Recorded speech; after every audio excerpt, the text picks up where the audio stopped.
அருட்பெருஞ்சோதி அருட்பெருஞ்சோதி தனிப்பெரும் கருணை அருட்பெருஞ்சோதி.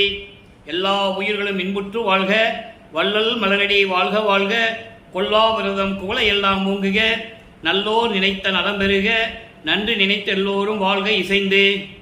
உலக மக்களே, அறிவார்ந்த அன்பர்களே, ஆண்மநேய ஒருமைப்பாடுடைய அன்பர்களே, அருட்பெருஞ்சோதி ஆண்டவருடைய திருவிளையாடலை பார்த்து கொண்டிருக்கிறோம். அருட்பெருஞ்சோதி ஆண்டவருடைய திருவிளையாடல் திருவெட்பாவிலே நமது பிள்ளை பெருமானவர்கள், வளர்ப்பு மாணவர்கள் ஒவ்வொரு திருமுறையிலும், ஒவ்வொரு பதிகத்திலிருந்தும், ஒவ்வொரு பாடலிலிருந்தும் அவருடைய நிலையையும், இறைவனுடைய நிலையையும், எப்படியெல்லாம் இறைவன் வந்து திருவிளையாடல் செய்தார் என்பதையும் மிகவும் தெளிவாக கூறியிருக்கிறார்கள். அதை பார்த்து கொண்டிருக்கிறோம். அதற்கு முன்னால் ஒரு சின்ன சுருக்கம், விளக்கத்தின் சுருக்கம். இந்த பிரபஞ்சம் தோன்றிய காலத்திலிருந்தே சமயங்களும் மதங்களும் மார்க்கங்களும் உருவாகி, அதாவது பிரம்மன், திருமால், ருத்திரன் போன்ற பதத்தலைவர்களை எல்லாம் அருட்பெருஞ்சாண்டவர் உருவாக்கி 5 தொழில்களையும் கொடுத்து இந்த பிரபஞ்சத்தை இயக்க வைத்தார்கள். அவர்கள் சமயங்களையும் மார்க்கங்களையும் உருவாக்கினார்கள். 4 யுகங்கள் தோன்றிவிட்டன. ஒவ்வொரு யுகத்திற்கும் ஆயுள் காலம் உண்டு, பதத்தலைவர்களுக்கும் ஆயுள் காலம் உண்டு.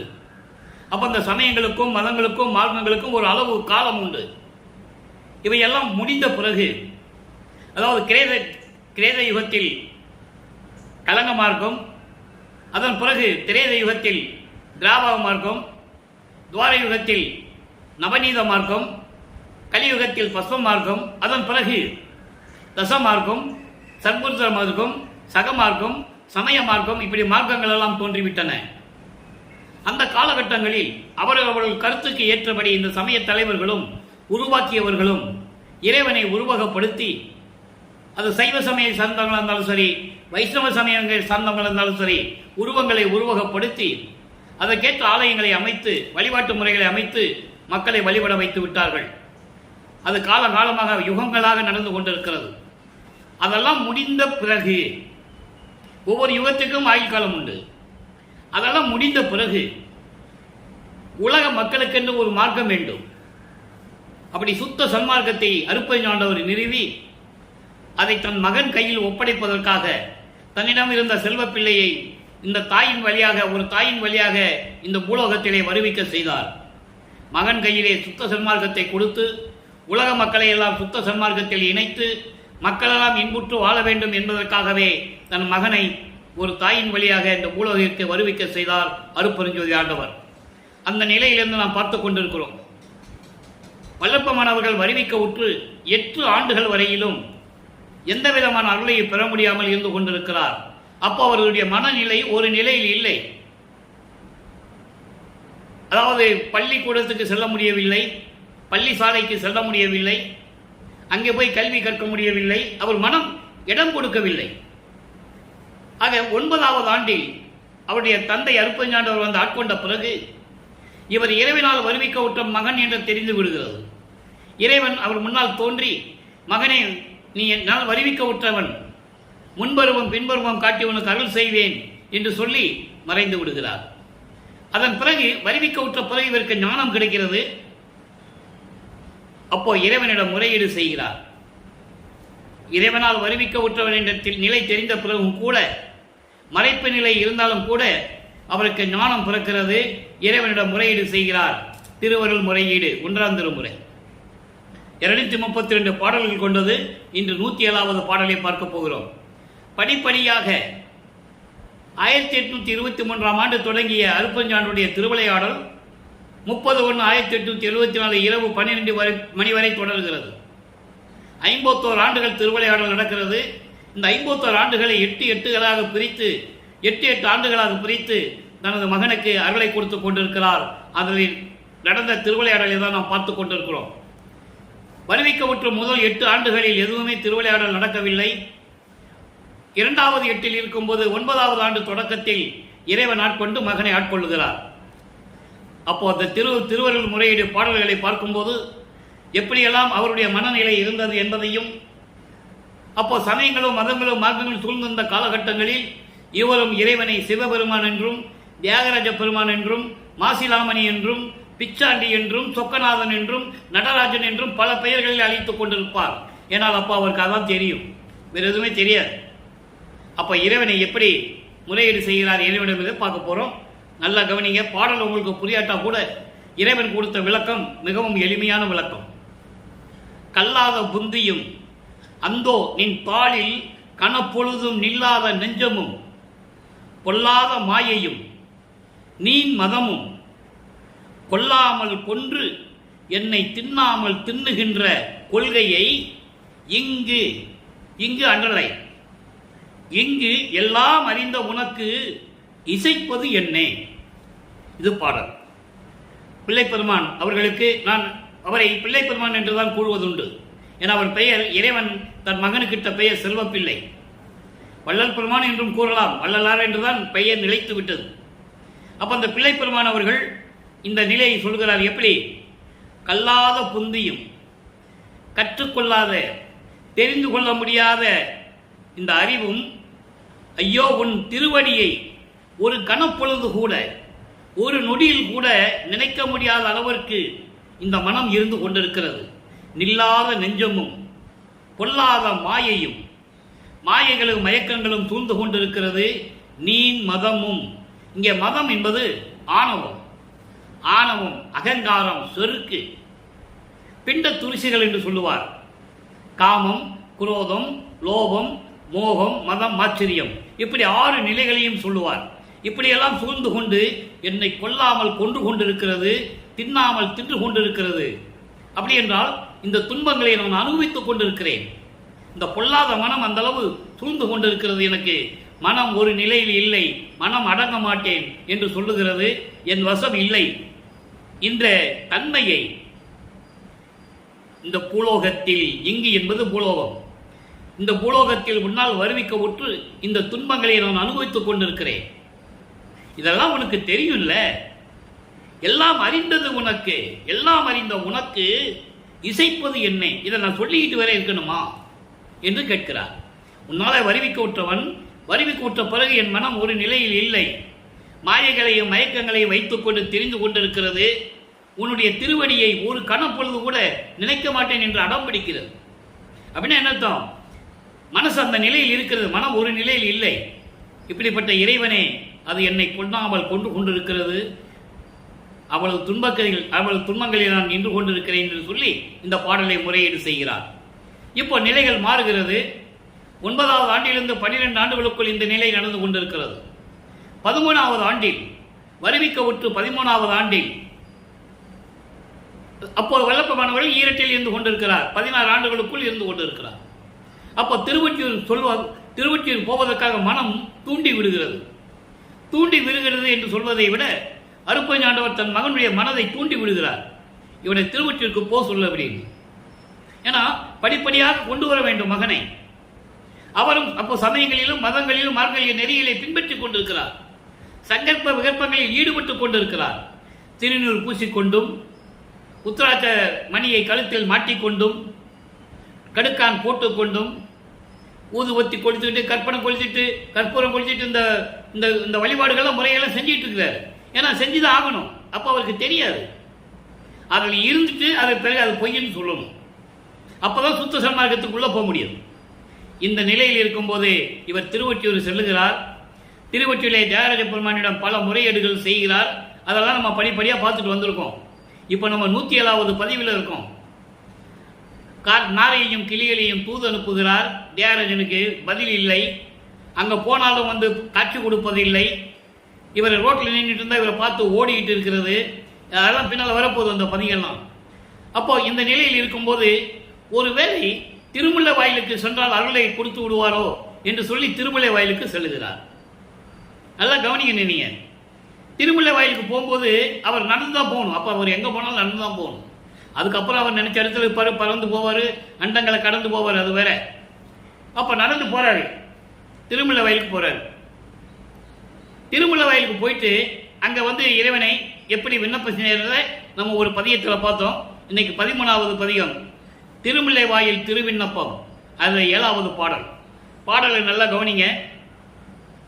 வண்ணமா முல்லை வாயில் மேவிய அண்ணலே, அமுதே அரசே முதல் கண்ணனே, உன்னை காண வந்தோருக்கெல்லாம் நன் அரும் துயர் நல்குதல் நன்றதோ. நான் திருவொற்றியூருக்கு வந்து பார்த்தேன், நீ எனக்கு எந்த விதமான நன்மை கொடுக்குற மாதிரி தெரியல. ஒருவேளை திருமுல்லை வயலுக்கு வந்தால் ஏதாவது செய்வேன்னு சொல்லிட்டு உன் கோயிலுக்கு நான் வந்துட்டு இருக்கேன். எப்படி அழகான எழில் சூழ்ந்த திருமுல்லை வாயிலில் இருக்கின்ற கடவுளே, இறைவனே, அமுதே, அரசனே, நுதல் கண்ணனே, நெற்றிக்கண் உடைய இறைவனே, உன்னை காண வந்தவர்களுக்கெல்லாம் இப்படி துன்பங்களை கொடுத்து கொண்டிருப்பது உன் அருளுக்கு நல்லதா? தன்னையும் சேர்க்கிறார், மற்றவர்களையும் சொல்லுகிறார். உன்னை நம்பிதானே வருகிறார்கள். துன்பத்தை தீர்க்க வேண்டும், துயரங்களை தீர்க்க வேண்டும், வினைகளை தீர்க்க வேண்டும் என்று சொல்லி உன்னை நம்பிதானே வந்து கொண்டிருக்கிறார்கள். நான் உன் கோயிலுக்கு வந்திருக்கிறேன், ஏன் வந்தேன், எதுக்காக வந்தேன் என்று கூட ஒரு வார்த்தை கேட்பதில்லை. அந்த பதியத்தை 12வது பதியத்தில் நம்ம பார்த்துட்டோம். என்னன்னு கூட கேட்க மாட்டேன்ற, இது உன் திருவருளுக்கு அழகலை என்று சொல்லி இந்த பாடலை நமக்கு அருளி இருக்கிறார்கள். இப்போ 3வது அட்டில் இருந்து கொண்டிருக்கிறார். 3/24 மறுபடியும் திருவொற்றியூருக்கு போறார். வருவிக்க உற்று 24 ஆண்டுகள் வரையிலும் வள்ளற்பெருமான் இறைவனிடம் எந்த அருளையும் பெற முடியவில்லை. அப்ப திருவொற்றியூரிலே அந்த பதிகம் உருவாகிறது. புனரா விறகு பொருந்துரு வேட்கையின் இரங்கல்.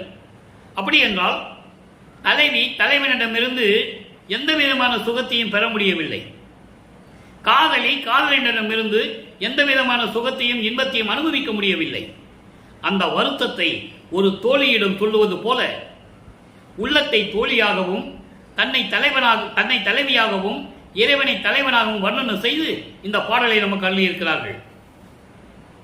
ஏனென்றால் காதலை ஒரு தோழியிடம் சொன்னால்தான் அது சுயரசியமாக இருக்கும், அது ஒரு இன்பமாக இருக்கும் என்பதை தான் இந்த பாடலை நமக்கு அள்ளியிருக்கிறார்கள். இதனால் உலக மக்களுக்கு என்ன தெரிவிக்கிறார் என்பதை நம்ம பார்க்க போறோம். இப்போ தோழியிடம் எப்படி சொல்லுகிறார் அதை முதல்ல பார்த்துடணும். உயிருக்குள் உயிராய் உரைகின்றோர் ஒற்றி நகரார். என் உயிருக்குள் உயிராக இருந்து கொண்டிருக்கிறார் திருவொற்றியூரில் இருக்கின்ற இறைவன். பற்றிலரை செயிருக்குள் அழுத்தார். பற்று இலர் என்பது உலக பற்று இல்லாதவர்கள், உலக விடயங்களை விட்டவர்கள். மண்ணாசை, பெண்ணாசை, பொன்னாசை இவரை விட்டுவிட்டு இறைவனையே நினைத்துக் கொண்டு இறைவன் திருவடிகளையே நினைத்துக் கொண்டு வணங்கிக் கொண்டிருக்கிறவர்களுக்கு துன்பங்களை கொடுக்க மாட்டார். அதான் பற்று இலரை செயிருக்குள் அழுத்தார். அடுத்து சொல்ற பாருங்க, மணிகண்ட தேவர். மணிகண்ட தேவர் என்பது பார்க்கடலை அமுதமாக கடையும் போது பாம்பு அதனை விஷத்தை கக்குகிறது. அமுதத்திலே விஷம் கலந்து விட்டது. பிரம்மன், திருமால் முதல் தேவர்கள் முதல் என்ன செய்வதென்று திகைத்துக் கொண்டிருக்கிறார்கள். அரக்கர்களிடமிருந்து காக்க வேண்டுமே, இந்த அமுதத்தை உண்டால்தானே அரக்கர்களிலிருந்து நாம் தப்பிக்க முடியும், உயிர் பிழைக்க முடியும் என்று நினைத்துக் கொண்டிருக்கும் போது சிவபெருமான் அந்த அமுதத்தை எடுத்து, விஷம் கலந்த அமுதத்தை எடுத்து தான் உண்டு இந்த கழுத்திலே நீட்டிக் கொண்டார். அதான் மணிகண்டர் என்று சொல்லுகிறார். அப்படிப்பட்ட இறைவன் இன்னும் சேர்ந்திலரே அன்றரை முக்கியமான வார்த்தை. அப்படிப்பட்ட இறைவன் இன்னும் என்னிடம் வந்து சேரவில்லை. நான் வருவிக்க உற்று 24 ஆண்டுகள் ஆகிவிட்டது, இன்னும் அவரிடம் என்னை வந்து சேரவில்லை. வெயிலுக்கு மெலிந்த செந்தளிர் போல் வேலம்பு அதனால் மெலிகின்றேன். நல்லா கவனிக்கணும். வெயில், கடுமையான வெயில் அடிக்கிறது, மழை இல்லை. இளம் தளிர்கள் எப்படி வெம்பி போகுமோ, வாடி போகுமோ, வெயிலுக்கு மெலிந்த செந்தளிர் போல. அப்ப அந்த கொடுமையான வெயிலுக்கு அந்த இளம் தளிர்கள், அந்த பயிர்கள் எப்படி வாடி போகுமோ அது போல மன்மதனின் காமக்கணைகளால், மன்மதனின் அம்புகளால் நான் மெலிந்து கொண்டிருக்கிறேன். ஏன் இதை சொல்லுகிறார் என்றால், காமம் அவரை சூழ்ந்து விட்டது என்று சொல்லுகிறார். காரணம் அதாவது காமம் ஒரு மனிதனுக்கு வருவது இயற்கை. அந்த காலகட்டங்களில் அவர் இருந்து கொண்டிருக்கிறார். காமத்தை நீக்க வேண்டும். காமம், அதுக்கப்புறம் குரோதம், லோபம், மோகம், மதம், ஆச்சரியம் இதெல்லாம் நீக்க வேண்டும். அதனால காமத்தை எனக்கு நீக்க வேண்டும் என்று சொல்லுகிறார். நல்லா கவனிச்சுட்டே வரணும். அப்போ அந்த நிலையில் நான் இருந்து கொண்டு துன்பப்பட்டு கொண்டிருக்கிற என் தோழியே, நான் என்ன செய்வதென்று தெரியவில்லையே என்று சொல்லி இந்த பாடலை அருளியிருக்கிறார்கள். உலக மக்களுக்கு தெரிவிக்க வேண்டிய மைய கருத்து வல்லப்பெருமான் என்ன சொல்றாருன்னா, உலக மக்களே, நான் வருவிக்க உற்று 24 ஆண்டுகள் ஆகிவிட்டது. இறைவனிடமிருந்து எந்த அருளையும் பெற முடியவில்லை. நானும் திருவொற்றியூர் செல்லுகிறேன், திருமலை வாயில் செல்லுகிறேன், திருவெள்ளித்தாயத்துக்கு செல்லுகிறேன், இப்படியெல்லாம் அலைந்து திரிந்து துன்பங்களை சுமந்து கொண்டு மன வேதனையோடு தெரிந்து கொண்டிருக்கிறேன். இந்த நிலையில் இப்பொழுது இந்த நிலையில் நான் இருந்து கொண்டிருக்கிறேன் என்று உலக மக்களுக்கு திருவற்பவையின் மூலமாக நமக்கு தெரிவிக்கிறார்கள். இப்போ நிலைகள் மாறுகிறது. இனிமே அற்புதமான நிலைவுகள்லாம் நடக்கும். நிலைகள் மாறுகிறது. ஆண்டுகள் கடந்து உருண்டு ஓடுகின்றன. வல்லப்பெருமான் அவர்கள் 32வது ஆண்டுக்குள் என்ன நடந்தது, அதாவது 4வது எட்டில் என்ன நடந்தது, 24 ஆண்டுகள் வரைக்கும் வருவிக்க விட்டு 24 ஆண்டுகள் வரைக்கும் ஒண்ணுமே நடக்கல.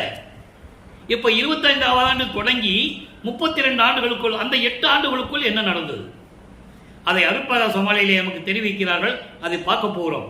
அதற்கு முன்னால் 27வது ஆண்டில் தனக்கோடி அம்மையாருக்கு திருமாங்கல்யம் பூட்டி அந்த அம்மாவுக்கு விமோசனத்தை காட்டி மோட்ச வீட்டை காட்டி அருளை கொடுத்தது. அப்ப அந்த திருமணத்தின் போது பிரம்மன் திருமால் எல்லாம் வந்து காத்துட்டு இருக்காங்க. அவங்க வந்தது அருட்பெருஞ்சாண்டவரை பார்க்கறதுக்கும் இவரை வாழ்த்துறதுக்கும் வந்தாங்க. ஆனால் அருட்பெருஞ்சாண்டவரும் சிவகாமி வள்ளியும் தனது தந்தையும் தாயும் வரவில்லை என்று அவர் மனம் எப்படி புழுங்கியது என்பதை, எப்படி வேதனைப்பட்டது என்பதை அங்கே பாடலிலேயே கூறுகிறார். அந்த பாடலை நம்ம பார்க்க போறோம். பின்னால இருக்கு. இந்த திருவிளையாடல் சொல்லும்போது அந்த பாடல்களின் சுருக்கத்தை சொல்ல வேண்டியது கடமை. அப்பதான் உங்களுக்கு புரியும். அந்த பாடல் சொல்லும்போது கிட்டத்தட்ட நமக்கு 3 மாசம் ஆகும். அது வரைக்கும் தனக்கோடி அம்மையாருடைய திருவிளையாடலை சொல்லாமல் இருக்க முடியாது. அதனாலதான் முதலே உங்களுக்கு அந்த விளக்கத்தை சொல்றேன். இதை மனசுல வச்சுக்காங்க. அப்ப அந்த பாடல் வரும்போது உங்களுக்கு நல்லா புரியும். அப்ப இந்த நிலையில் முடிந்த பிறகு உலக ஆசைகளை விட்டு, பற்றுகளை விட்டு நீக்கிவிட்டு, இவர் சமயங்களையும் மதங்களையும் மார்க்கங்களையும் சொல்லப்பட்ட நெறிமுறைகளை விட்டுவிட்டு, திருநீர் பூசுவதை விட்டுவிட்டு, உத்தராட்சக்கொடைய அந்த மாலையை தூக்கி வெளியே எரிஞ்சிட்டு எல்லாம் முடிஞ்சு வெள்ளாடை உடுத்தி சென்னையை விட்டு அங்கே சிவஞான வெளிக்கு கிளம்புகிறார். உலகியல்ல பல செய்திகள் வரும். அதெல்லாம் நீங்க கேட்டதான் நீங்க கேட்டிருப்பீங்க. அதை அப்படியே வச்சுக்கங்க. அதுக்குள்ள போனால் நிறைய விளக்கங்கள் இருக்கு. நம்ம திருவிளையாடல சொல்ல முடியாது. மறுபடியும் நம்ம உலகியல்லே பேசிட்டு இருக்கணும். இப்போ சிவஞான வெளிக்கு செல்லுகிறார். அதை பாடலிலே சொல்லுகிறார். அதை சொல்லிட்ட பிறகு அருட்பிரகாச மாலையை சொன்ன பிறகு அந்த பாடலை பார்க்க போறோம். இப்போ இறைவன் இவர் என்ன பண்ணாரு, இவ்வளவு செஞ்சு நம்மளை வந்து பார்க்க மாட்டேன்றாரு அப்படின்னு சொல்லி வீட்டுக்குள்ள உட்கார்ந்து கதவை பூட்டி தாப்பா போட்டுறாரு.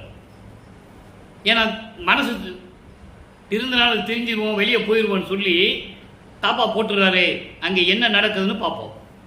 இறைவன் எப்படி வர்றாரு, எப்படிப்பட்ட இறைவன்.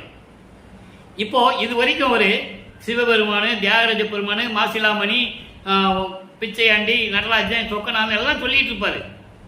கழுத்துல பாம்பு போட்டிருப்பாரு, கங்கையை சுமந்திருப்பாரு, சூலாயத்தை வச்சிருப்பாரு, எல்லாம் சொல்லுவார். இனிமே நிலைகள் மாறிவிட்டது. இப்போ அவருக்கு சுத்த சன்மார்க்கம் பெறப்போகிறோம், அந்த படின்னு ஒரு மார்க்கம் இருக்குன்னு இப்பதான் அவருக்கு தெரியும். இப்பதான் தெரியும். இப்ப நிலைகளை பாருங்க. இப்ப கதவை திறக்கிறதுக்கு அவரு அருட்பெருஞ்சாண்டவர் மகன் ரொம்ப கோபமா இருக்கிறான், அதனால நம்ம தெருவில் நடந்து போற மாதிரி போக்கு காட்டி அவரை சமாதானப்படுத்தணும்னு சொல்லி நடந்து வராரு. அந்த பாட்டில் சொல்றாரு. மக்களுக்கு சொல்லணும்ல, அதனால சொல்றாரு. வேதாந்தம் சித்தாந்தம் என்னும் அந்தம் இரண்டும் விளங்க.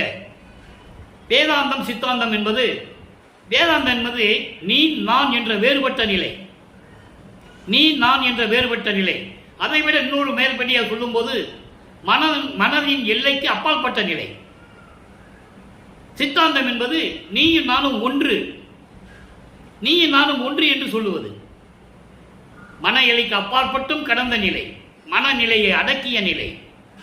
இதான் சித்தாந்த வேதாந்தம். இந்த 2 அந்தங்களும் இரண்டும் விளங்க அமர்ந்து அருளிய அப்படிப்பட்ட திருவடிகள், அமர்ந்து அருளிய நின் மெல்லடிகள், பூ போன்று செந்தாமரை மலர் போன்று சிவந்த மெல்லிய திருவடிகள் வருந்த அவர் பூலோகத்துக்கு வராரு. சிவஞான வெளியிலிருந்து பூலோகத்துக்கு வராரு. நல்லா கவனிச்சுட்டே இருக்கணும். மெல்லடிகள் வருந்த நாதாந்த வெளிதனிலே நடந்து அருளும் அதுபோல். நாதாந்த வெளி என்பது ஒளி நிலைகளின் முடிவு.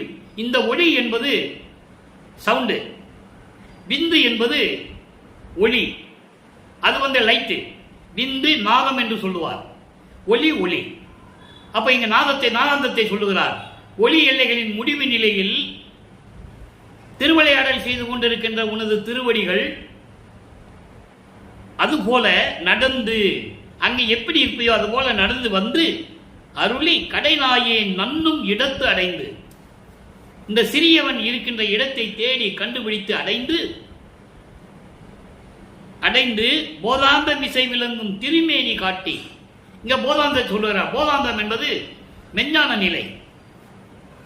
மெஞ்ஞான நிலையில் உன் திருமேனி காட்டி. திருமேனி என்பதே ஒரு அற்புதமான இடம். உத்தேகத்தை கொண்டு அருப்பெருஞ்சோதி வடிவிலே எனக்கு காட்டி. இப்பதான் அவருக்கு அருப்பெருஞ்சோதின்னு தெரியும். திருமேனி காட்டி. அது மேல சிவபெருமான் பல பேர்ல வச்சு அழைச்சிட்டு இருந்தார். ஏன்னா அது அப்படியே சொல்லி ஆகணும். சமயங்களும் மதங்களும் மார்க்கங்களும் இந்த 4 யுகங்களில் சொன்னதை இன்னும் மக்கள் சொல்லிக்கிட்டு தான் இருக்கிறாங்க. அது அவர்களுடைய நிலை. அது ஒரு நிலை, அவ்வளவுதான். சன்மார்க்கம், சுத்த சன்மார்க்கம் என்பது அதெல்லாம் கடந்த நிலை. அதனுடைய தலைவன் தான் அருப்பெருஞ்சோதி. சாதியும் மதமும் சமயமும் காணா ஆதி அநாதையாம் அருப்பெருஞ்சோதி. சாதியும் மதமும் சமயமும் பொய்யென ஆதியில் உணர்த்திய அருப்பெருஞ்சோதி. சாதியும் மதமும் பொய்யே ஞானசரியில் சொல்லுவார். சிவம் ஒன்றுதான் பொருள் என கண்டறிமின் என்று சொல்லுவார். இப்போ அப்படிப்பட்ட இறைவன் நான் இருக்கும் இடத்தை தேடி வந்து மெஞ்ஞான நிலையிலே இருந்து கொண்டு திருமேனி காட்டி. முத்தேகம் கொண்ட இறைவன். சுத்த தேகம், புறண தேகம், ஞான தேகம். இந்த முத்தேகத்தை தான் தன் மகனுக்கு கொடுத்தார். கருவிலை பெற்றுக் கொண்டவர். இப்போ மறைப்பு நிலையில் இருக்கிறதுனால் இதை சொல்லிக் கொண்டிருக்கிறார். திருமேனி காட்டி புலையேன் கையிடத்து. இந்த எளியவனுடைய கையிலே ஒன்று பொருந்த வைத்த பொருளே. ஒன்று என்பது அருள்கொடை. கையில ஒன்று பொருளை கொடுத்து எனக்கு அருளிய பொருளே. பொருளே என்றால் இறைவன். அப்பவும் இங்க அருப்பெருஞ்சோதி சொல்ல மாட்டார், இறைவன் தான் சொல்லுவார். ஏன்னா இன்னும் நிலைகள் மாறணும். இன்னும் ஒரு ஆண்டுகள் போகணும்னு வச்சுக்கோங்களேன். 32வது ஆண்டில் நடக்குது. 33வது ஆண்டுல சுத்த சன்மார்க்கத்தை பெறணும் அவரு. அப்ப இந்த ஒரு ஆண்டுக்குள்ள இருக்கும்போது இதான் சொல்லுவார் அவரு.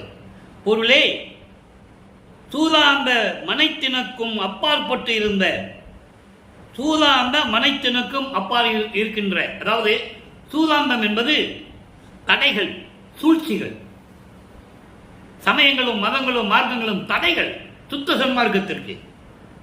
அருப்பெருஞ்சோதி அற்புத கடவுளே, இது தொடங்கி எக்காலத்தும் சுத்த சன்மார்க்கத்தின் முக்கிய தடைகளாகிய தடைகளினே சொல்லுவார். சமயங்களும் மதங்களும் மார்க்கங்களையும் அதையெல்லாம் கடந்து அப்பாற்பட்டு இருந்த, அததான் அகவல்ல சொல்றாரு. சாதி மதமும் சமயமும் பொய்யென ஆதியில் உணர்த்திய அருப்பெருஞ்சோதி. அதை இங்க சொல்றாரு. இந்த தடைகளுக்கெல்லாம் அப்பாற்பட்டு இருக்கின்ற துரிய வெளி இருக்கிறதே, துரிய வெளிக்கே விளங்கும் பெரிய அருள்குருவே, பெரிய அருள்குருவே அருட்பெருஞ்சோதியே அப்படின்னு சொல்றாரு. இப்போ நிலைகள் மாறுகிறது. சுத்த சன்மார்க்கத்தை வாங்கணும், அங்க போகணும்ல. இப்போ அதை 128வது பதிகம் அம்பலவாணர் வருகை என்ற பதிகத்தில் இந்த பாடல் இருக்கிறது. அதை பார்த்துட்டு தான் இப்ப நம்ம அருள் விளக்க மாலைக்கு வரணும். இதை பார்த்துட்டு தான் அருள் விளக்க மாறணும். இப்போ இந்த 32 ஆண்டுகளுக்குள்ள ஏம சித்தியை வாங்கிட்டார் ஏற்கனவே. அதை நம்ம ஏற்கனவே பார்த்துட்டோம், விளக்கங்கள்லாம் பார்த்துட்டோம்.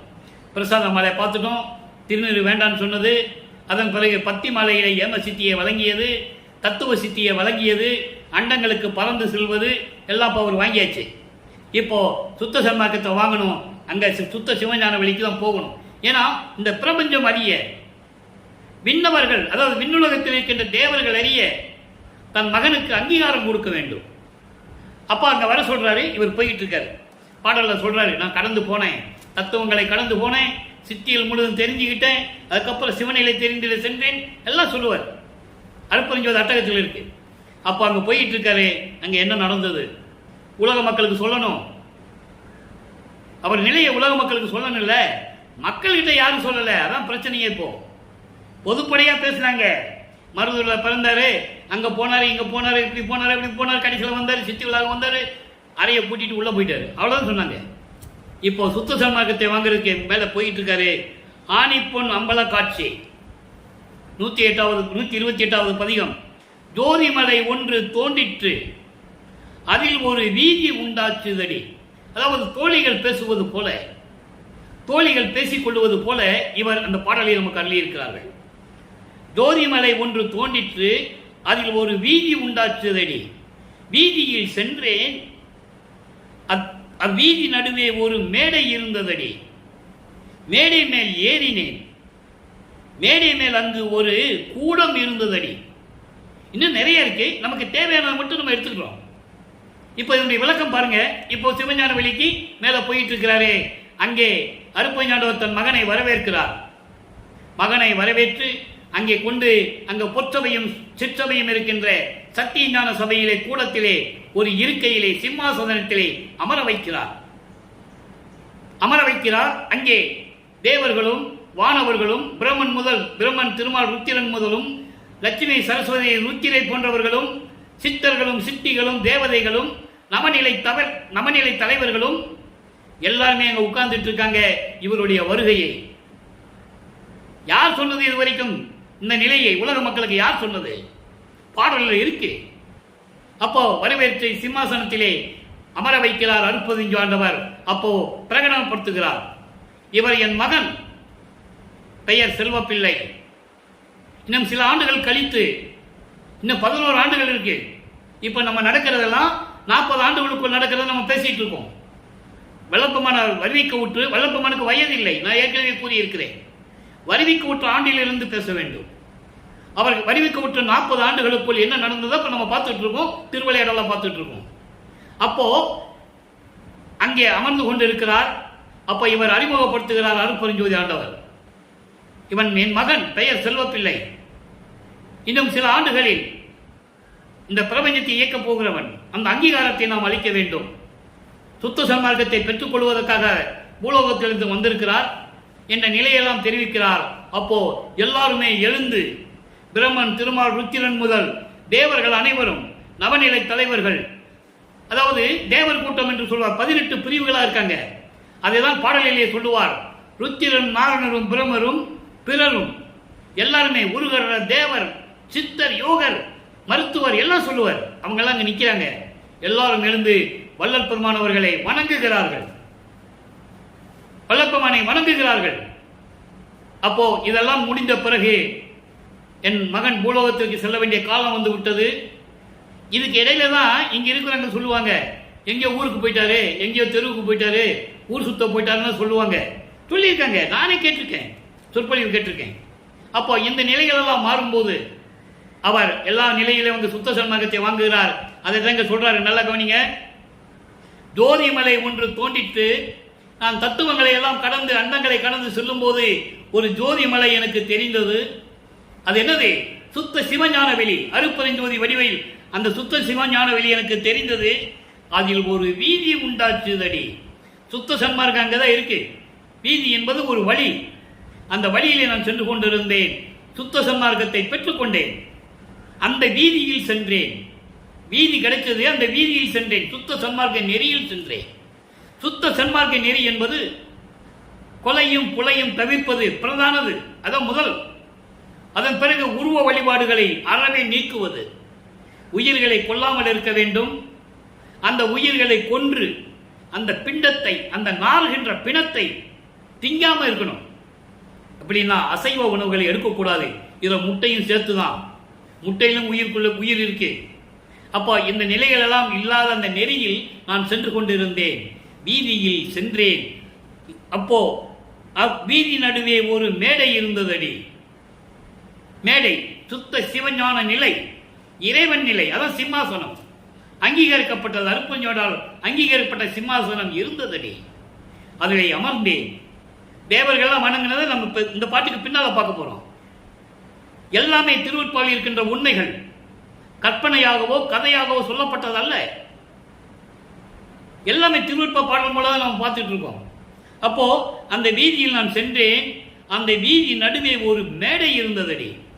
அதான் சுத்த சிவஞான நிலை. அதையும் பார்த்தாச்சு. பார்த்த பிறகு மேடை மேல் ஏறினேன்.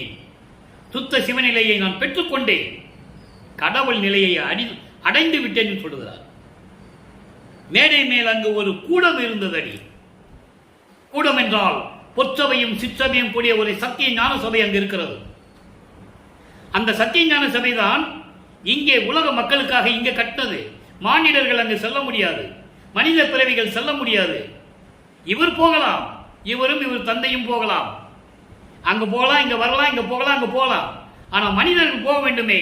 அதனால்தான் அந்த பொற்சபையும் சிற்சபையும் கூடிய சத்திய ஞான சபையை இங்கே கட்டியது. அது வரலாறு பின்னால் இருக்கு, அதை நம்ம பார்க்க போறோம். அதனால் சொன்னார், சபையை என்னுள் கண்டனன். எல்லாம் சொல்லுவாங்க அவர் உள்ளத்துல பார்த்தாரு. அது அதாவது என்ன சொல்றாங்க, நூல் விளக்கம், வரி விளக்கம். சபையை என்னுள் கண்டனன் சொன்னது அது வரி விளக்கம், அவர் உள்ளத்துல பார்த்துட்டாருன்னு. அது ஒரு வகை விளக்கமாக கூட எடுத்துக்கொள்ளுங்கள், அது விவாதமாக நம்ம எடுத்துக்கொள்ள வேண்டாம். ஆனால் சத்தியஞான சபையை கண்டது என்று சொல்றது அங்க பார்த்தது. இப்போ பார்த்தாச்சு. இப்போ பூலோகத்துக்கு வந்துட்டார். எங்க வராரு? கரும்புலி என்ற கிராமத்தில் இருக்கின்ற ஒரு வீட்டில் தங்கி இருக்கிறாரு. அங்க வராரு. இப்பதான் நம்ம கரும்புலியை பத்தி பேசுறோம். நல்லா கவனிக்கணும். இது வரைக்கும் நான் கரும்புலியை பத்தி பேசல. இப்பதான் பேச வேண்டிய கட்டாயம் வந்து விட்டது. அப்போ வல்லப்பமனவர் வரிக்க விட்டு 40 ஆண்டுகள் நிறைவட போகிறது. நல்லா கவனிக்கணும். 40 ஆண்டுகள் முடிய போகுது. இன்னும் 6வது எட்டுக்கு போகணும். 6 8 48. 41வது ஆண்டிலிருந்து 48 ஆண்டுகளுக்கு என்ன நடந்தது? அதுக்கப்புறம் மிச்சம் 3 ஆண்டு இருக்கு. 51 ஆண்டுல 48 போச்சுன்னா 3 வருஷம் இருக்கு. அதான் கிளைமேக்ஸ். அந்த கிளைமேக்ஸை நிர்ணயம் பண்ணது இந்த கரும்புலியில தான். இப்போ இங்க வந்துட்டார்ல, அதை பார்க்க போறோம். அருள் விளக்க மாலை. இந்த தேவர்கள்லாம் நின்று வணங்கினாங்கன்னு சொன்னோம்ல, தேவர்கள்லாம் நின்று வணங்கினாங்கல்ல, அதுக்கு பாட்டு சொல்லணும்ல, உண்மையை சொல்லணும்ல உலக மக்களுக்கு. நாட்டார்கள் சூழ்ந்து மதித்திட சொல்லிட்டாரா? இவர் அங்க போயிட்டு எல்லாம் வாங்கி எல்லாம் முடிச்ச பிறகு அங்க அவரை யாரெல்லாம் வணங்கினாங்க?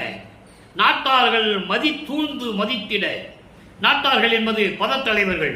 பிரமன் திருமால் ருத்திரன் முதல் அவருடைய மனைவிமார்கள் முதல் தேவர்கள் முதல் தேவர்கள், சித்திகள், சித்தர்கள், நவகொண்டிலை கூட்ட தலைவர்கள் எல்லாருமே சேர்ந்து என்னை வணங்க, போற்றி வாழ்த்தி வணங்க, மணிமேடையிலே நடு இருக்க சொல்லிட்டாரா? மணிமேடையிலே நடு இருக்க, சிம்மாசனத்திலே, இந்த சத்தியஞான சபையிலே சிம்மாசனத்திலே நான் இருக்க, எந்தனையே நாட்டிய பேரிறைவா. அதை உலக மக்களுக்கு சொல்றார். அங்க நடந்ததை இங்க சொல்றார். உலக மக்களுக்கு தெரிவிப்பதற்காக என்னை விரும்பி எல்லோரும் மகிழும்படி, எல்லாரும் அதிசயமிக்கும்படி என்னை அங்க நிலைநிறுத்திய என் இறைவா, அருட்பெருஞ்சோதியே, பாட்டாளர் பாடுதோறும் பரிசளிக்கும் துறையே.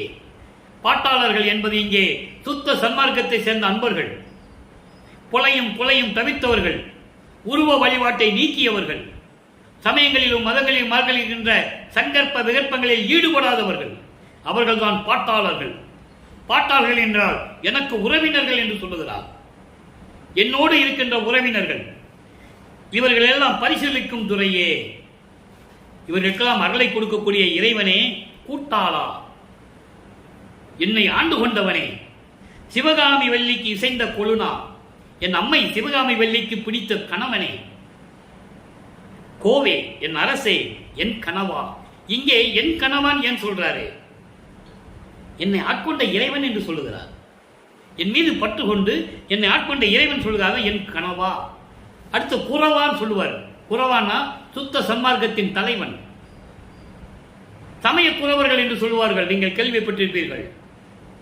அவர்களெல்லாம் அந்தந்த சமயத்துக்கு தலைவராக இருந்தவர்கள். திருநாவுக்கரசர் தசா மார்க்கத்தை சேர்ந்தவர், திருஞான சம்பந்தர் சர்முத்திர மார்க்கத்தை சேர்ந்தவர், சுந்தரர் சக மார்க்கத்தை சேர்ந்தவர், வாதபுரான் என்ற மாணிக்க வாசகர் சமய மார்க்கத்தை சேர்ந்தவர்கள். குறவர்கள் என்றால் தலைவன் என்று அர்த்தம். இங்கே என் தலைவன் என்று சொல்லுவது சுத்த சன்மார்க்கத்தின் தலைவன்.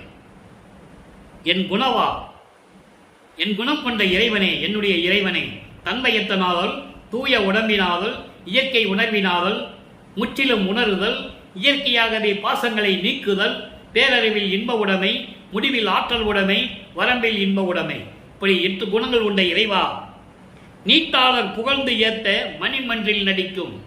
நீட்டாளர் புகழ்ந்து ஏத்த, அறிஞர்களும் புலவர்களும் உன்னை புகழ்ந்து ஏத்த வணங்க, சத்தியஞான சபையிலே இருந்து கொண்டு சன்மார்க்க சுத்த சன்மார்க்க நெறியிலே இருந்து கொண்டிருக்கின்ற இறைவனை, நான் பாடுகின்ற பாடல்களையும் நான் வைக்கின்ற விண்ணப்பங்களையும் முறையீடுகளையும் ஏற்றுக்கொண்டு எனக்கு அருள வேண்டும் என்று சொல்லுகிறார். இப்போ பூலோகத்திலிருந்து அவருக்கு நீ வந்து எனக்கு அருளை கொடுங்கன்னு சொல்லிட்டாரு. அங்க நடந்ததையும் சொல்லிட்டாரு. சரியா? இப்போ இறை திருக்காட்சி எப்படி நடக்குது? இந்த இறைக்காட்சி திரைக்காட்சி நடப்பதற்கு முன்னால் கருங்கூலிலே இருக்கும்போது இறைவன் மகனை பார்க்க வருகிறார். அப்ப இந்த காட்சியை சொல்லுகிறார். மகன் இறைவனை பார்க்க வருகிறார். மகன் தன் தந்தையை வரவேற்று தந்தையும் மகனும் உரையாடுகிறார்கள். இதெல்லாம் பாடல்களிலே இருக்கிறது. பாடலுக்கு அப்பாற்பட்ட இறைவன் கொடுத்த விளக்கங்கள் என் உள்ளத்திலே இருந்து சொல்லுகிறேன். அது உண்மையும் கூட. நீங்க நினைச்சு பார்த்தா அது உண்மையா இருக்கும். அப்போ தந்தையும் மகனும் உரையாடுகிறார்கள். ஏன்னா அடுத்த கட்டத்துக்கு போகணும். இப்ப 5வது எட்டு முடியுது. 40 ஆண்டுகள் முடிய போகுது. இனி 6வது எட்டுக்குள்ள போகணும். 41 ஆண்டுகளில் இருந்து 48 ஆண்டுகளுக்குள் இருக்கிற நடைமுறைகள் எல்லாம் தந்தையும் மகனும் பேசணும். அப்போ தர்மசாலையை ஏற்படுத்துவது எப்படி? அதன் பிறகு அப்போ திருவருப்பா மறுவருப்பான்னு சொல்லி பிரச்சனைகள் நடந்துகிட்டு இருக்கு. ஆறுமுக நாவலர் முன்னிலையிலே கோர்ட்டுக்கு போவாங்கன்னு முடிவாய் போச்சு. அப்போ 1869 அதை எப்படி எதிர்கொள்வது? அது ஒண்ணு. அதுக்கப்புறம் சபையை கட்டணும். அங்க இருக்கிற சபையை இங்க கொண்டு வந்து கட்டணும்ல. எந்த இடத்தை நிர்ணயம் பண்றது, எப்படி திருவிளையாடல் செஞ்சா எப்படி வரும், இப்ப இந்த நிலைகள்லாம் அங்க நடக்குது. எங்கே? கருங்கூலிலே அவர் இருக்க வீட்டில் தந்தையும் மகனும் பேசுகிறார்கள், உரையாடுகிறார்கள். அதன் பிறகு அந்த நிலையை சொல்லுகிறார். எப்படி இறை திருக்காட்சி இறைவன் வந்த காட்சியை சொல்லுகிறார். தனது தந்தை வந்த காட்சியை, தன்னை காண வந்த காட்சியை பாடலாக சொல்லுகிறார். இறை திருக்காட்சி 2வது பாடல் பதிகம் 43. துன்பெல்லாம் தவிர்த்த துணையை. அவருக்கு எதுக்கு துன்பம் இருக்கணும்? யோசித்து பார்க்கணும். துன்பம் என்பது இந்த சமயங்களையும் மதங்களையும் மார்க்கங்களையும் நீக்கி, அதான் துன்பங்கள்.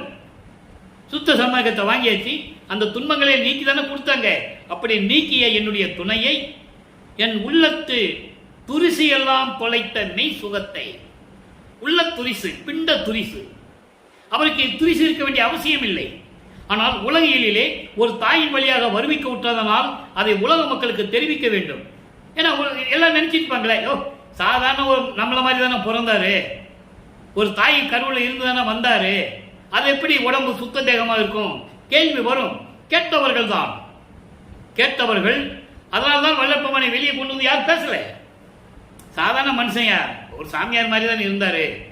பேசினவர்கள் அப்படிதான் சொன்னாங்க. கூட இருந்தவங்க மாணாக்கர்கள் என்று சொல்லப்பட்டவங்க அப்படிதான் இருந்தாங்க. எல்லா ஆதாரம் இருக்கு, யாரும் மறுக்க முடியாது. அப்போ இதையெல்லாம் உலக மக்களுக்கு சொல்லணும், அவங்களுக்கு சொல்ல வேண்டாம், உலக மக்களுக்கு சொல்லணும். சொல்ற என் உள்ள துரிசி எல்லாம் தொலைத்த மெய் சுகத்தை. காமம், குரோதம், லோபம், மோகம், மதம், ஆச்சரியம் 6 பிண்ட துரிசுகள் இருக்கின்றன. ஒவ்வொரு மானிட பிறவிக்கும் உண்டு. அதையெல்லாம் நீக்கினாதான் இறைவனாக முடியும். அப்போ இதெல்லாம் நீக்கிய மெய் சுகத்தை, உண்மையான பேரின்பமான இறைவனை, அருப்பெரும் ஜோதியை எங்க வச்சு சொல்றாரு? கரும்புலியில நடந்தது சொல்றாரு. கரும்புலி தண்ணீரால் விளக்கரித்த இடம் என்று சொல்லுவார்கள், உண்மைதான். ஆனால் அது விளக்கம் யாருக்கும் தெரியாது.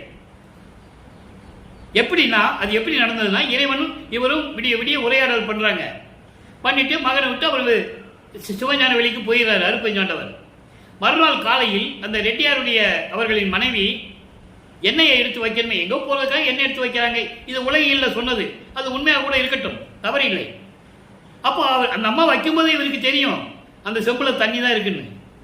எங்க அண்டங்களுக்கு போயிட்டு வந்தவர் விளக்கு அணையும் அவர் இருந்தா லாஜிக்கா யோசனை பண்ணி பாருங்க. இருந்தாலும் இப்போ அந்த வெளி நிலையை சொல்ல முடியாது.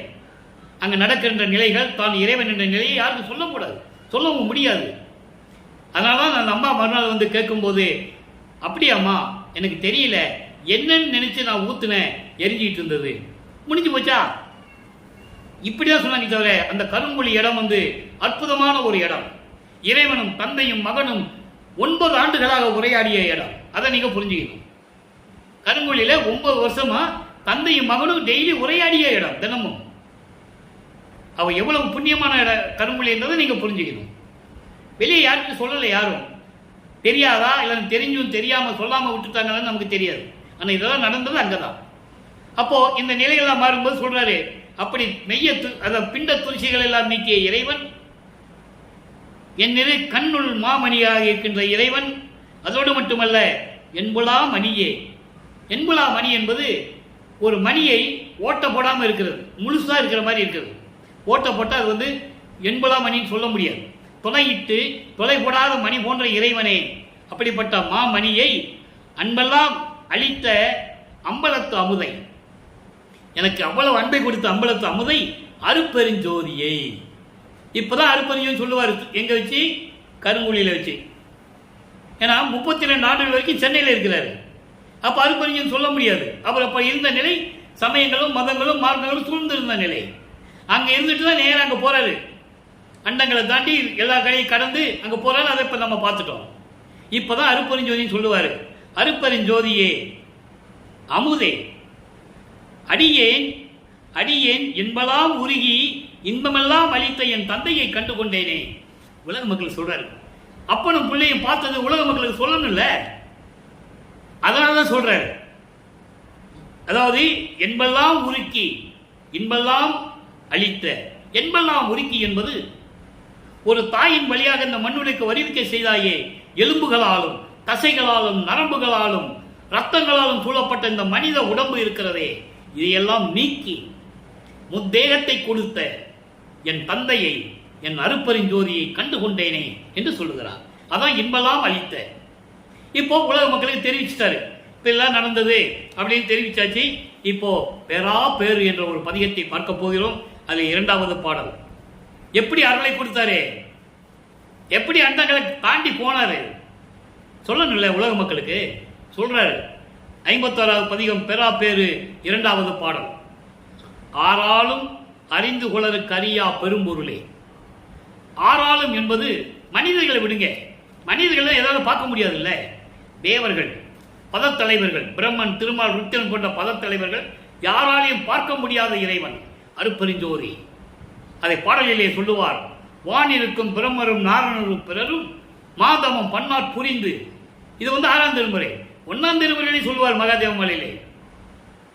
வானிருக்கும் பிரம்மரும் நாரணரும் பிறரும் மாதவம் பன்னாட் புரிந்து மணிமான நடுவே தேனிருக்கும் மலரின் மேல் பழிக்கு அறையினூடே திருவடி சேர்த்து அருளுகை என செப்பி வரிந்திடவும். இந்த பாடல் விளக்கெல்லாம் நம்ம பார்த்துருக்கோம். திருவடி நிலையில வரும். அதெல்லாம் நம்ம பார்த்தாச்சு. இருந்தாலும் இந்த பாடலுக்கு ஏற்றபடி விளக்கம் என்பதால் திருப்பி சொல்றேன்.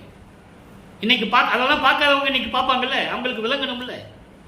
திருவடி சேர்த்து செப்பி அருளுகம். அதாவது வானில் விண்ணுலகத்தில் இருக்கின்ற தேவர்களும் நாரணன், அதாவது பிரம்மன், திருமால், ருத்திரன் போன்ற தேவர்கள், இந்திரன் போன்ற நாகாதிபன் இப்பெல்லாம் சேர்ந்து இறைவனுடைய திருவடியை பார்க்க முடியாம புலம்பி அழுதுகிட்டு இருக்காங்க. தவம் புரிகிறார்கள். எப்படி? சுத்தமான, அதாவது சுத்தம் என்பதை விட புத்தம் புது மலர்களால் அலங்கரிக்கப்பட்ட ஒரு இருக்கையை அங்கே ரெடி பண்ணி தயார் செய்து அதை பளிங்கு அறையில வச்சு, இதுல உன் திருவடியாவது வச்சு கொடுப்பா, உன் திருவடியாவது நாங்கள் தொட்டு கும்பிடுறோம், உன் அடிய முடியதா பார்க்க முடியல, பூத்திடும் அவனும் காத்திடும் அவனும் புல் விலங்கோடு உருக்கோடு நேடி ஏத்திடும் முடியும் கூத்திடும் அடியும் இன்னும் காண்கிறேன் சொல்லுவார். அங்க வரும் 3ஆம் திருமுறையில வரும். பிரம்மனும் திருமாலும் இறைவனை பார்க்க முடியாமல் பிரம்மன் அன்னப்பறவையாக போகிறான். திருமால் பன்றி உருவம் எடுத்து பாதாள உலகத்தை மண்ணை தோண்டிக் கொண்டு பாதாள உலகம் செல்லுகிறான். பார்க்க முடியவில்லை. அதைத்தான் சொல்றாரு. ஆறாலும் அறிந்து கொள்ளற்கு அரிய பெரும்பொருளே. அம்மா, என் அப்பா, என் ஐயா, என் அரசே. அடுத்து சொல்றாரு பாருங்க. காலாலும் கனலாலும் காற்றாலும், அதாவது 5 பூதங்களாலும், நீர், நிலம், நெருப்பு, காற்று, ஆகாயம், இந்த 5 பூதங்களாலும், கதிராலும், ககன கலையாலும், விண்வெளியினுடைய செயல்களாலும், கதிராலும், ஒளி கதிர்களாலும், கடலாலும், கடல் சூழ் பாராலும், பார் என்பது நிலம், மண்ணுலகம், பாராலும், படையாலும், படை என்பது ஆயுதங்கள், ஆயுதங்களாலும், பிறவாலும், மற்றவைகளாலும், இது இல்லாம வேறு விடுபட்டு இருந்தால் எது எது இருக்கோ எல்லாவற்றினாலும் தடுக்கப்படுதல் இல்லாத, நல்லா கவனிக்கணும், தடுக்கப்படுதல் இல்லாத தனி வடிவம் எனக்கு அளித்த பதியே. தனி வடிவம், பிறப்பு இறப்பு இல்லாத வடிவம், உருவம் இல்லாத வடிவம், இது எல்லாமே என்னை தாக்க முடியாத அளவிற்கு தடுக்கப்படுதல் இல்லாத, தடைகள் இல்லாத, தடுக்க முடியாத அப்படிப்பட்ட ஒரு தனி வடிவம். சுத்த தேகம், பிரவண தேகம், ஞான தேகம். முத்தேகம் மட்டுமல்லாமல் மரணமில்லா பெருவாழ்வில் இருக்கும் பிறப்பு இறப்பு இல்லாத இறைவன் நமது வல்லற்பமானவர்கள். இப்படி ஒரு தனி வடிவம். தனி வடிவம் என்பது சுருக்கமாக சொல்ல வேண்டும் என்றால் இறைவன் வடிவம், அருட்பெருஞ்சோதி வடிவம். அந்த வடிவத்தை எனக்கு அளித்த பதியே அருட்பெருஞ்சோதியே, சீராளும் குணத்தாலும், நல்ல கவனிங்க, சீராளும் குணத்தாலும் சிறந்தவர் சேர் ஞான சித்திபுரத்து அமுதே, என் நித்திரை தீர்ந்தது. அப்போ சித்திபுரம் என்பது வடலூர். இப்போ இங்க வடலூர்ல அமைக்க போறோம் உங்களுக்கு தெரியும். அங்கே நெருங்கி ஆயிடுச்சு. அப்போ சீராலும் குணத்தாலும், சீராலும் என்பது நல்ல செயல்களை செய்து கொண்டிருக்கின்றவர்கள், கொலையும் புலையும் தவிர்த்தவர்கள். அதோ சுத்த சன்மார்க்க அன்பர்களை சொல்லுகிறார். அவன் தான் நல்ல செயலை செய்ய முடியும். உயிர்களை கொல்லாமல் இருப்பான், உயிர் நேய இறக்கத்தோடு இருப்பான். குணத்தாலும் ஜீவகாரண்ய குணம், ஜீவர்களுக்கு ஏற்படுகின்ற பசியை துன்பங்களை போக்கக்கூடிய குணம் சுத்த சன்மார்க்கத்தை சேர்ந்தவனுக்கு தான் இருக்கும். அவனால் முடியுதோ முடியலையோ மனது இறக்கப்படுவான். தன்னால் முடியவில்லை என்றால் இறைவனிடம் விண்ணப்ப வைப்பான். இறைவா, ஒரு ஜீவன் அவதைப்படுகிறதே, நான் பார்த்து விட்டேன், என்னால் செய்ய முடியவில்லை, நீ பார்த்து அந்த ஜீவனை காப்பாற்று இறைவா, அருட்பெருஞ்சோதி என்று சொல்லக்கூடிய தகுதி சுத்த சன்மார்க்கத்தை சேர்ந்தவனுக்கு தான் உண்டு. அது 100% என்று சொல்லலாம். வேற யாருக்கு இருக்காது. சமயங்களும் மதங்களும் மார்க்கங்களை சேர்ந்தவர்களுக்கு பார்த்தா போய்கிட்டே இருப்பாங்க. ஒரு நாய் அடிபட்டு இருக்கு, இல்ல ஒரு ஏதோ பிராணி, ஏதோ உயிரினம், ஏதோ ஒரு ஜீவன், மனிதனோ யாரோ அடிபட்டு இருந்தா கூட பார்த்துட்டு போய்கிட்டே இருப்பாங்க. ஆனால் சுத்த சன்மார்க்கத்தை சேர்ந்தவன் போக மாட்டான். தன்னால் உதவி செய்ய முடியாட்ட கூட நின்று இறைவனிடம் அருட்பெருஞ்சோதி அருட்பெருஞ்சோதி தனிப்பெருங்கண்ணை அருட்பெருஞ்சோதி என்று மகாமந்திரத்தை சொல்லி இந்த ஜீவனை காப்பாற்று இறைவா என்று இறைவனிடம் கட்டளை இடுவார். அப்படிப்பட்ட இறைவன், அப்படிப்பட்ட மார்க்கம் சுத்த சன்மார்க்கம். அப்படிப்பட்டதெல்லாம் சேர்ந்து வரப்போகிற இந்த வடலூருக்கு சேர்ந்து வருவார்கள். பிறந்த சிறந்த சேர் ஞான சித்திபுரத்து அமுதே. எப்படி அங்கே திருச்சிற்றம்பலத்திலே, அதாவது சுத்த சிவஞான வெளியிலே பொற்சபையும் சச்சபையும் கூடிய சிற்றவையும் கூடிய எப்படி ஞான சபை இருக்கிறதோ அது போன்று இங்கு அமைக்கணும்னு முடிவாகி போச்சு. இப்படியெல்லாம் இங்கு இருப்பார்கள் சுத்த சன்மார்க்கத்தை சேர்ந்தவர்கள், ஜீவகாரணி ஒழுக்கத்தில் இருக்கின்றவர்கள். அதனால தான் சொன்னேன், தர்மசாலையை கட்டியது நிறுவியது எப்படி என்ற ஒரு நிலை நம்ம பின்னால சொல்லுவோம். எல்லாத்தையும் ஒரே நாளில் சொல்லிட முடியாது. 6வது எட்டுக்கு வரும்போது 48 ஆண்டுகளுக்குள் என்ன நடந்தது என்பதை கூறும்போது இந்த நிலைகள் எல்லாம் வரும்.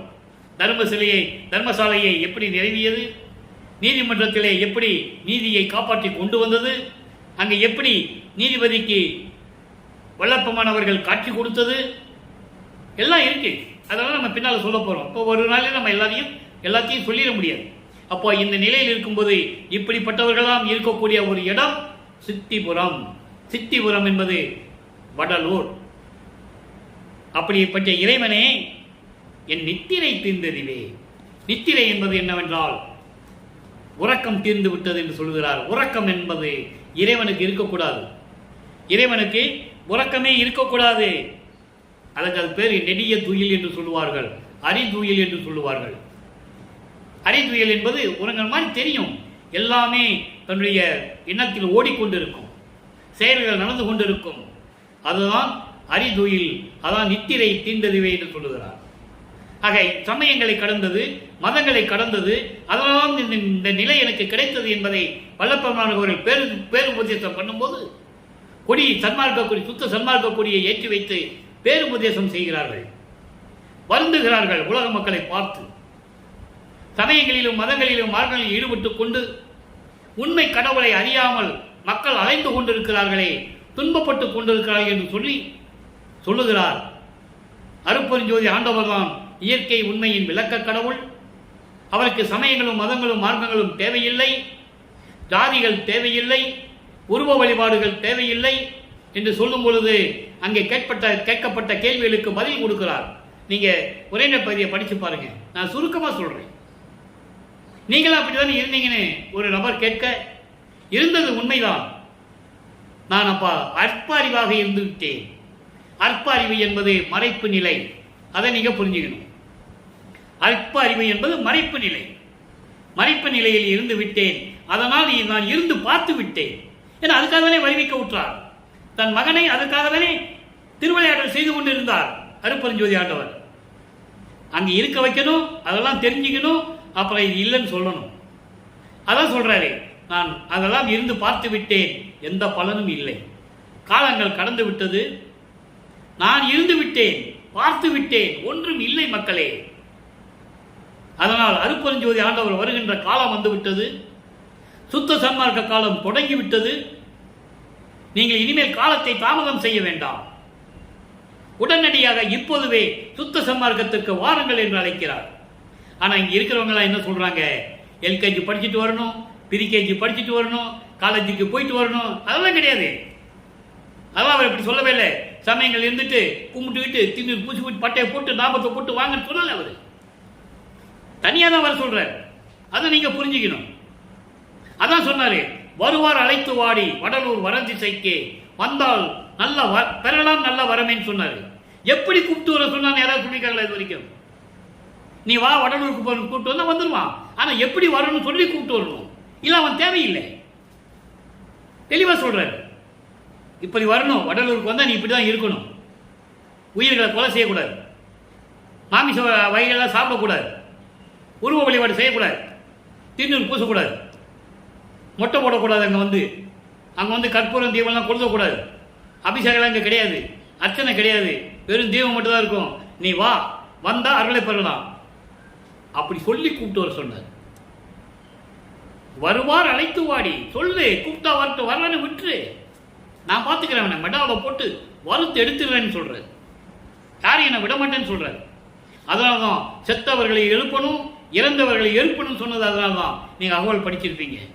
செத்தவர்கள் என்பது சுத்த சன்மார்க்கத்தையே தெரிந்து கொண்டு அதனை பின்பற்றாதவர்கள். அவர் கூட இருந்தவங்க எல்லாமே அப்படிதான் இருந்தாங்க. இறந்தவர்கள் என்பது சுத்த சன்மார்க்கத்தை தெரியாதவர்கள்.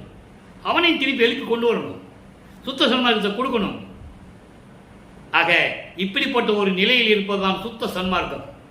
அதனால் அன்பர்களே, எத்தனையோ பேர் பேசினார்கள், அதெல்லாம் நீங்க மனசுல பொருட்படுத்தாதீங்க. அவங்க சொல்லுவாங்க எல்கேஜி படிச்சுட்டு தான் வரணும், ப்ரீகேஜி, இப்போ அப்படிலாம் கிடையாது. இப்போ நீங்கள் உலகியல் எடுத்துக்கங்க, நேராக எம்ஏ படிக்கலாம், வயசு இருந்தால் போதும்.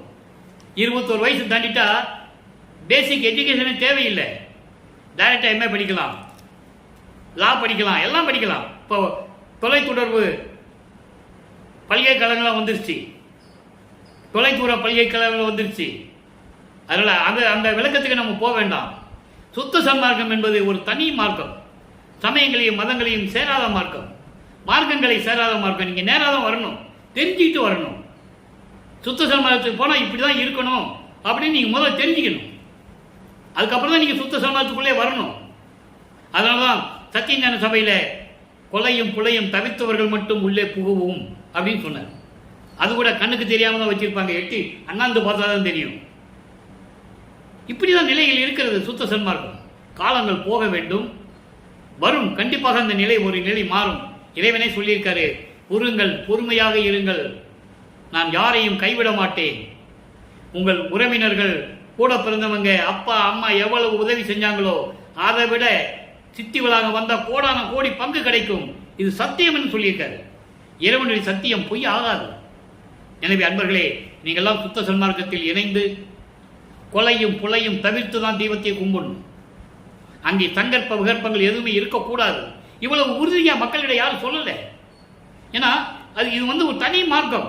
சொன்னாதானே அவனுக்கு புரியும். சும்மா உழப்பிக்கிட்டே இருந்தா எப்படி புரியும்? இப்போ உடலுக்கு வராருங்க, எப்பா நீ புலால் சாப்பிட்றியா? ஆமா, நீ உள்ள வராத, நீ வெளியே இருந்துட்டு ஏதாவது கும்பிட்டு போன்னு சொன்னா அவர் மறுபடியும் திருந்துவார். ஓஹோ, இந்த கோயிலுக்கு வந்தால் இப்படி தான் இருக்கணும்னு தெரியும். இப்போ நீங்கள் மற்ற கோயில்களை போகும்போது எல்லாம் பின்பற்றுறாங்கல்ல. இப்போ திருச்செந்தூருக்கு சட்டையை கழிட்டு உள்ள சட்டையை கழிட்டு உள்ள போறீங்கல்ல. பத்மநாப கோயிலுக்கு போங்க, அதையும் அங்கே இப்படி தான். இப்போ ஒவ்வொரு கோயிலுக்கும் ஒரு விதிமுறைகள் இருக்கு. நடராஜன் கோயிலுக்கு போங்க, அருப்பறிஞன் சொல்லக்கூடாதுன்னு சொல்லுவான். அப்படி இருந்து கூட இங்கே இருந்தவங்க பூரா அங்கே போயிட்டு கும்பிட்டு தான் இங்கே வந்து அருப்பறிஞன் சொல்லுவான். எப்படி பெரு சுத்த சன்மார்க்கம் விளங்கும்? மக்கள்கிட்ட எப்படி போய் சேரும்? அதை நீங்க புரிஞ்சுக்கணும். அவங்க ஒரு நிலைகள், அந்த நிலைகளை தாண்டி இருப்பதுதான் சுத்த சன்மார்க்கம். நீ அந்த நிலையில் இருந்துக்கிட்டு இங்கேயும் நான் இருப்பேன்னா ஒரு புரோஜனம் கிடையாது. இறைவனுடைய அருளை பெற முடியாது.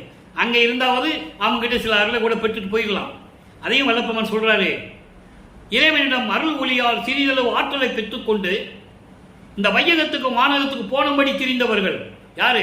சைவ சமய தலைவர்கள், வைஷ்ணவ சமய தலைவர்கள், இறைவனுடைய தூதர்கள் என்று சொல்லப்பட்டவர்கள். அவங்களுக்கு அருள் உண்டு. அவங்க ஒரு அளவுக்கு தான் உண்டு.